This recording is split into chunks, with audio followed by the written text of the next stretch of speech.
different, oh, I don't really learn.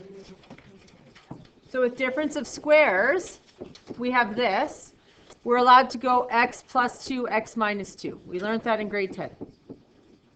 Okay? With addition of squares, x squared plus 4, we are literally done. There's nothing we can do. It's as good as it gets, right? Cubes, though, have a different story. So the formulas are at the top there so you can see them. It's a cubed minus b cubed equals a minus b, a squared plus ab plus b squared. So there is a difference of cubes. So let's pretend that this is x cubed minus 8. I can do synthetic division and get it to factor. I absolutely can do that. But I can just do a difference of cubes. What would match up with a in this case? A would equal what? A would equal x, because a cubed, x cubed, a is x. So for the rest of the formula, I would use an x wherever a is, correct?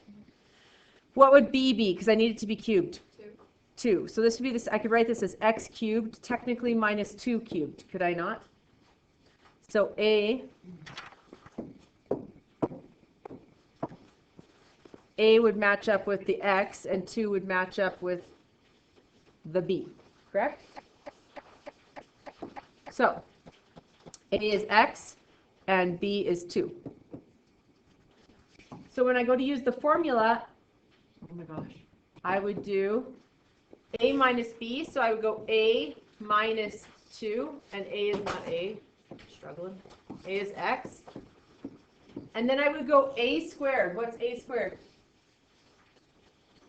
X squared. So it's always the first one squared plus a times b, not the sign, a times b, so x times 2, so 2x. And then b squared, 2 squared, which is 4. Okay, so that's a difference of cubes. An addition of cubes, the formula is a little different. So for the subtraction of cubes, I always remember that the actual first factor is a minus sign, and the rest are all added. For an addition of cubes, it's a cubed plus b cubed equals a plus b, a squared, and your middle term is negative, ab, and then plus b squared. So the negative sign occurs in this middle term when it's an addition of cubes. When it's a subtraction of cubes, the negative sign is in the first factor. Okay? So here, if I did a cubed plus 8 again, it would be a cubed plus 2 cubed. So it would be a cubed plus 2 cubed. So a, let's not do a, let's do x. It would be x cubed plus 2 cubed. So x would be a, and 2 would be b. So I would get x plus 2, and then a squared, x squared minus 2x plus 4. So there are formulas memorized. If you forget the formulas, what can you always do? We've been doing it the whole time. Synthetic division. Synthetic division will still get it. You rock the count, put zeros in the placeholders, and you'll still get the same thing. This will be what you'll use for the beginning of your synthetic division, right? And this will be what comes out of the bottom of the L. It still works. It's not like it matters, right? So say you forget your symbols. Well, know that if it's a subtraction or a difference of cubes, you can use the 2 or whatever this number is in the positive in your synthetic division. If it's an addition, use the negative in your synthetic division. That's it. Right? If you forget the sign. So that's for the first one. We want to know the limit as x approaches negative 1. Now, as it approaches negative 1, it's from the left and from the right. It approaches what number? 1. So it's 1. Now, this one is 1 from the left. So as I'm approaching 1 from the left, what is it approaching? 0. What about 1 from the right? As it's approaching 1 from the right, it's approaching negative 1. What about 1 itself? Does not exist. Because if it's approaching from different things from the left and the right, then the limit at that value does not exist. Okay, then we're doing negative 3 from the right. So from the right, approaching negative 3. 1, 2, 3. From the right, what's it approaching? 3. This is 4 from the left, so less than 4. So as I'm approaching less than 4 from the left, what am I approaching? 2. Now 4 from the right, what am I approaching? 2. So then what is the limit at 4? 2. Okay, this one here says state whether the function, remember your test is on Thursday, right? It's going to be on all the different topics we are going to review today, tomorrow, and Wednesday. So state whether the function f, whose graph is shown in question 1, is continuous or discontinuous at 1. Is it continuous or not? So at 1, it's discontinuous, but why? What can we say? What do we prove to show that it's discontinuous? Either, yep. Yes.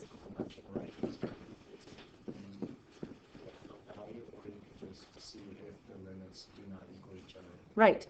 So we can say that we would have to prove that the limit from the left, which we already did, was 0, and the limit from the right was -1. So the limit at f of x does not exist. Therefore, the graph can't be continuous, right? Because continuity has to prove that from the left and from the right, you're approaching the same thing, and the value there is the same.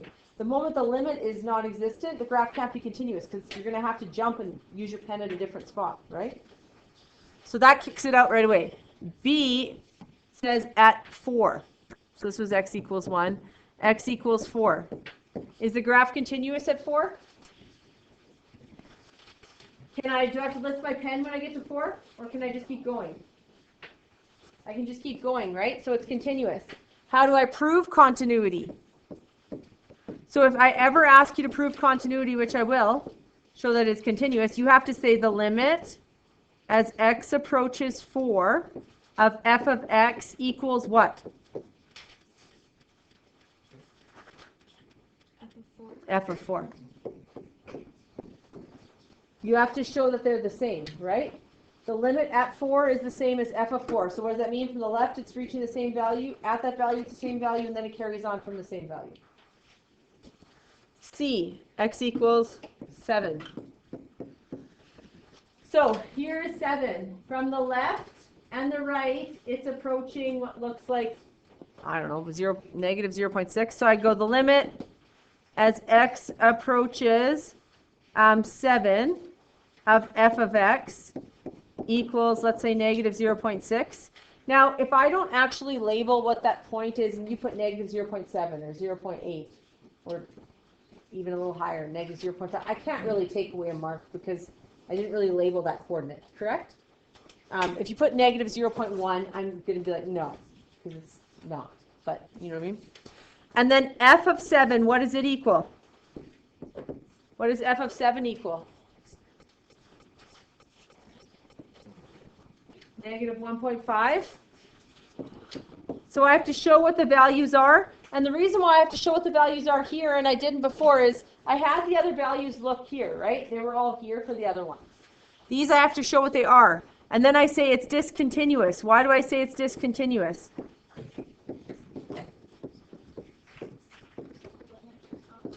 The limit as x approaches 7 of f of x does what? Does not equal f of 7. So you have to show that, right? If one of them doesn't exist, you're done. It's discontinuous. But if both of them exist, you have to show that it's not continuous by the fact they're not the same value. Okay? You can't just be like, this one's this one's this, and then it's discontinuous. You have to explain why. It's discontinuous because the two values exist, but they aren't the same. Okay. Here it says, find the following limits. We should always try direct substitution first, correct? You try direct substitution, and as long as you don't get a 0 in the denominator, you're good. Plug it in. It's continuous there then, right? So, for A, we have the limit as x approaches 2 of 3x cubed plus 7x minus 16. Shh. The moment I plug the 2 in, what drops off? The limit. I don't need that anymore. So I get 3 times 2 cubed plus 7 times 2 minus 16, and you get what? 22? That's 8 times 3. Is it 22? Okay. B. Some people will call me over and be like, Mrs. Lepp, I can't get anything to cancel off. What do I do? Just plug it in, right? If you do direct substitution with B, you have the limit as x approaches -1 of 2x plus 3 over 3x plus 2. If I plug the -1 in, I get 2 times -1 plus 3 over 3 times -1 plus 2. I get 1 over -1, which is -1. Was there a problem? Could I just direct substitute? No. Yep, there was no problem, and I could direct substitute. I'll pretend your no was to the not a problem. Okay. C, if I plug a 2 in, I'm going to get 2 squared, which is 4, minus 7 times 2, which is 14, plus 12. Is there going to be a problem? No. So some people spend time trying to factor and get things to cancel off when you could just direct substitute. So for that one, I would get 2 squared minus 2 times 2 minus 8 over 2 squared minus 7 times 2 plus 12. And so I get 4 minus 8, which is -8. Don't all answer at once. And 4 plus 12 is 16, minus 14 is 2. So -4.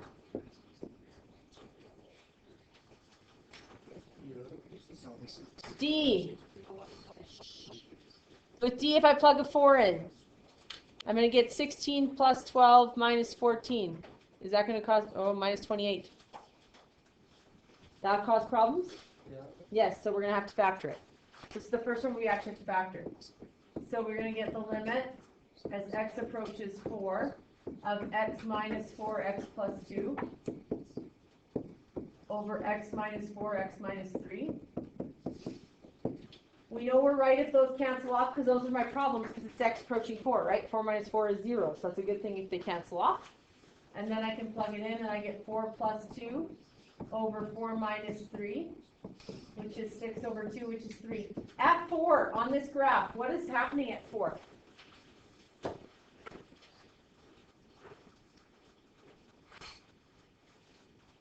That's a 1. Everyone just is quiet. I know by your facial expression something is wrong, but no one speaks. Your faces all look like this. No one's talking. What's happening at 4?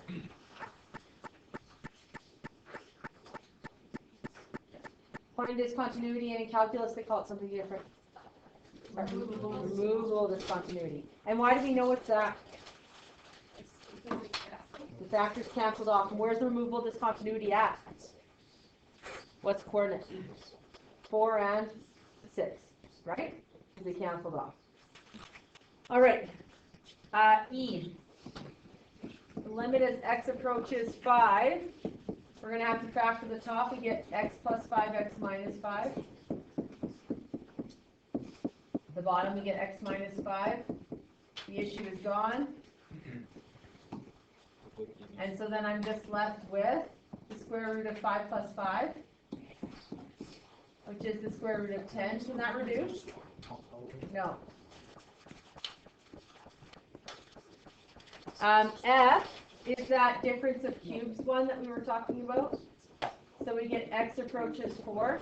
Now say you forgot the difference of cubes. Say you did. I know that on the numerator, the only factor I have is x minus 4 to cancel off, correct? So I could use plus 4 and do synthetic division to hope to get that factor to cancel. It's like a hint as well by what's left on the top. So here I'm going to get x minus 4, and then I'm going to get x squared plus 4x plus 16. These cancel. I'm left with a 1 in my numerator. Don't forget to write it. And I get 1 over 4 squared plus 4 times 4 plus 16, which is 16 times 3, which is 1 over 48.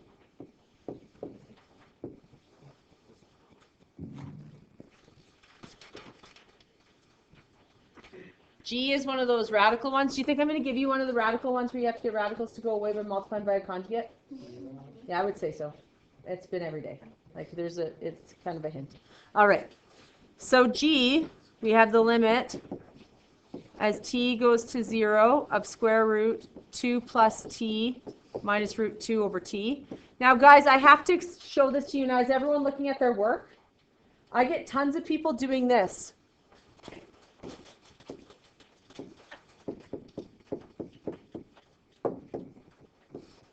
Did you know that if you write it like this, you're actually only multiplying these two terms together?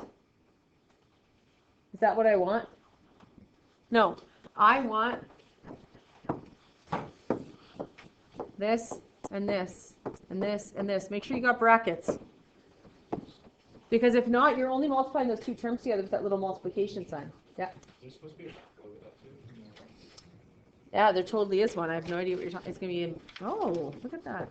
I thought that was going to be a different color and give it away, but it fixed itself. Yes, it has to be the exact same opposite sign. And so, while I'm doing the math, the limit still sits there. And I get root 2 plus t times root 2 plus t is 2 plus t. Middle and the middle cancel, and then I'm left with negative root 2 times root 2, which is negative 2. And then I have to remember to not multiply the ones that are not conjugates, correct? Because we want, our issue is this t. This t is right now is our problem. It's a little problem child, and we need to get it to cancel off, right? If we embed it with this, we're not getting it to cancel. These cancel off, then the t's cancel, I'm left with the numerator. And now I can plug in because my issue's gone. So I get 1 over root 2 plus 0 plus root 2. What's root 2 plus root 2, and it's not root 2 squared? 2 root 2. It's like going x plus x. It's 2x. So root 2 plus root 2 is 2 root 2. And this should be an equal sign. I don't know if it's...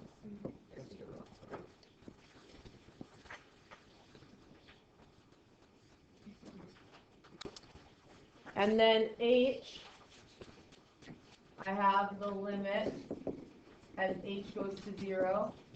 And then this is going to FOIL. So I'm going to get 9 minus 6h plus h squared minus 9 all over h. The place where people mess up here is how? What did I tell you they're going to mess up? They're not going to do what? They're not going to FOIL it, right? A lot of you guys will go 9 plus h squared, and you miss the middle term every time, right? So it's going to be 9 minus 3h plus h squared. So that's where you get this 9 minus 6h plus h squared minus 9 over h. These cancel. So my limit, as h goes to 0, take out an h, negative 6 plus h. Remember I told you guys to always rewrite the question. I'm just not because I love space, but on a test you would rewrite the limit and then work from there every single time. Now my problem's gone. I can plug in 0, so I get negative 6 plus 0. The limit drops off, and I get negative 6. So we're going over 4, 5, and 6 tomorrow. Finish up. Make sure you're done them for tomorrow because we're going to go through them. And then we're going to do continuity tomorrow. We're going to do the limits as h goes to 0 of f of x plus h minus f of x all over h, finding that first derivative. And we're going to do limits to infinity. We also have to discuss intermediate value theorem.